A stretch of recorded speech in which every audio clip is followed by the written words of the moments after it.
Fala meus amigos, Rodrigo, Solo Máquinas Brasília. Hoje eu estou aqui na Asa Norte. Qual é o principal defeito da lavadora Samsung? Defeito crônico. Lave e seca Samsung, o defeito é esse aqui, ó.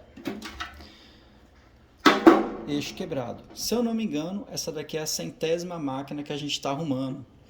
Máquina com esse defeito, né? Com esse defeito, se eu não me engano, é a de número 100. Então é isso aí, vamos lá, vamos trocar essa cruzeta e vamos botar a cruzeta nova, fazer a higienização. Você que está em Brasília, precisa consertar a sua lavadora que está tripidando ou o cesto caiu, liga pra gente que a gente resolve.